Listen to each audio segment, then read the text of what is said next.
City India news channel हक की आवाज। पैराडाइज फंक्शन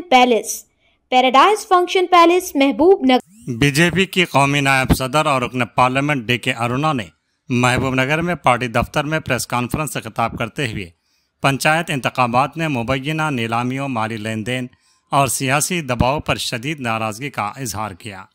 उन्होंने कहा कि गाँव की सतह पर मुत्तफ़िक़ा इंतखाब की बरसों पुरानी रिवायत दम तोड़ती जा रही है और अब सरपंच ओहदों की बोरी लाखों और करोड़ों रुपए तक पहुंच जाना जमहूरी इक़दार की सरीह तौहीन है।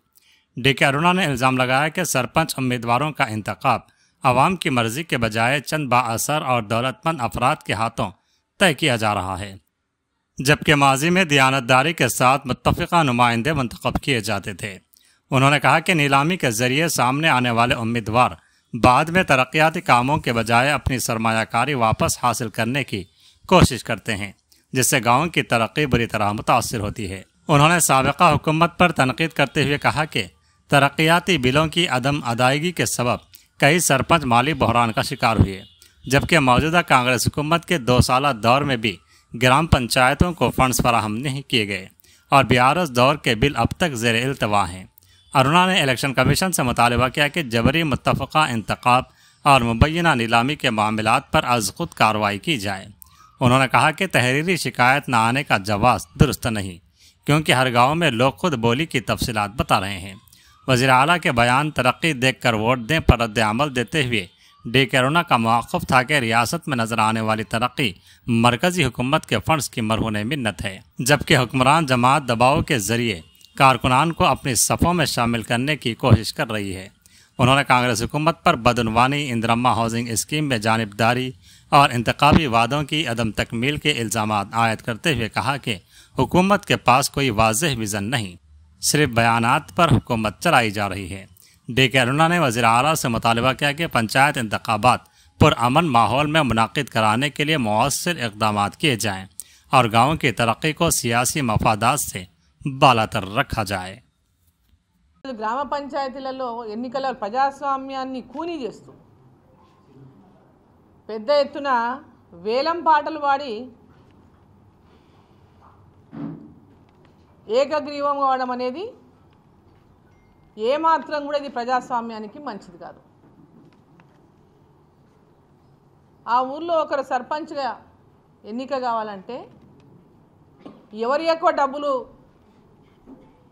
ఇవ్వడానికి ముందుకు వస్తే వాళ్ళ నలుగురు కూర్చొని పెద్ద మనుషుల్లాగా గ్రామంలో ఏర్పడి నలుగురు కలిసి వాళ్ళే డిసైడ్ చేసి ఇగో నువ్వు గ్రామానికి గిది చేస్తా, గది చేస్తా, గది చేస్తా, గిది చేస్తా అని చెప్పి ఈరోజు దాదాపు ₹1 కోటి ఇంకా ఎక్కువ వరకు కూడా అనేక చోట్ల వేలం పాటలు పాడి సర్పంచులను ఏకగ్రీవం చేసుకుంటున్నట్టు మనం ఈరోజు మీడియాలో పెద్ద ఎత్తున వస్తూ ఉంది.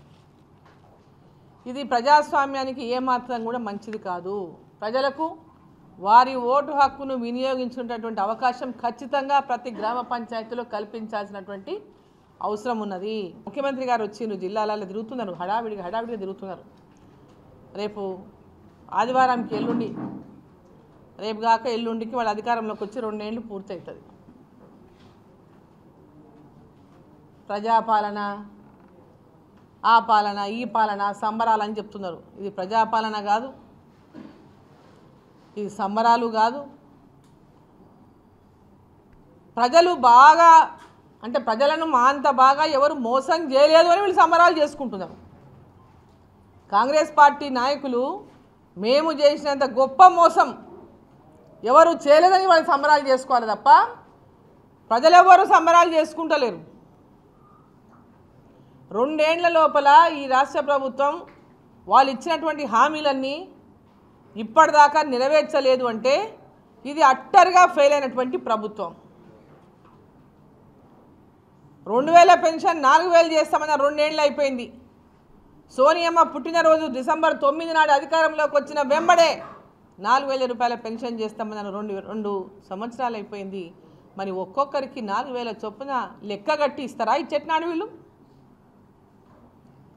ఇప్పుడే వేయలేని పరిస్థితి ఉంటే వీళ్ళకి అంతే ఏంటంటే మళ్ళీ ఓట్ల ముందల, ఎందుకంటే కేసీఆర్ అట్లే చేస్తాడు, ఓట్లు వచ్చినప్పుడు డబ్బులు వేసి ఓట్లు వేయించుకునేటోడు. ప్రభుత్వ ఖజానా ఖాళీ చేసి ఓట్ల ముందు ప్రభుత్వ ప్రజల జేబుల ప్రజల యొక్క ఆకాంక్షలను ప్రభుత్వం యొక్క డబ్బుతో పథకాల పేరు మీద ఓట్లు కొనుగోలు చేసేటోడు. ఇప్పుడు కూడా ఇప్పుడున్నటువంటి ప్రభుత్వం కాంగ్రెస్ ప్రభుత్వం కూడా అదే దారిలో ఉన్నది. ఇక హిందువుల మీద కూడా దేవతల మీద కూడా మాట్లాడడానికి మొదలుపెట్టేసిండు రేవంత్ రెడ్డి గారు. మరి హిందూ దేవతలను కూడా అవమానించని ఇంకా నేర్చుకున్నాడు. హిందూ దేవతలను అవమానించిన వాళ్ళు ఎవరు ముందు పడలేదు. హిందూ దేవతలను అవమానిస్తే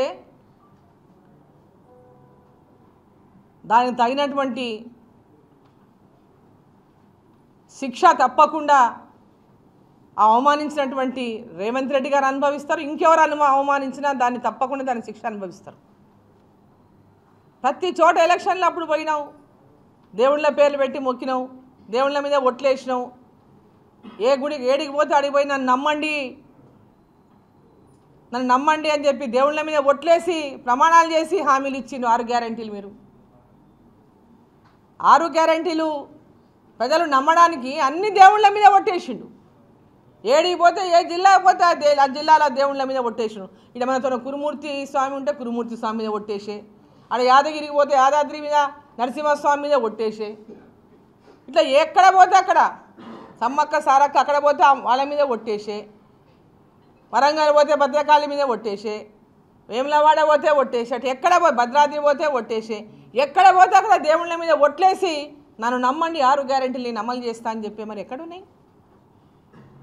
మరి ఈరోజు అదే దేవతలను, హిందూ దేవుళ్లను దేవతలను అవమానించే విధంగా మాట్లాడుతున్నారంటే మీకు అహంకారంతో వచ్చినటువంటి మాటలా ఇవి?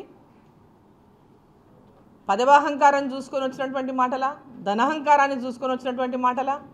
మీ పవర్ని చూపిస్తూ మాట్లాడుతున్నటువంటి మాటలా? ఇట్లాంటి తిట్టిన వాళ్ళంతా కాలగర్భంలో కలిసిపోయినరు.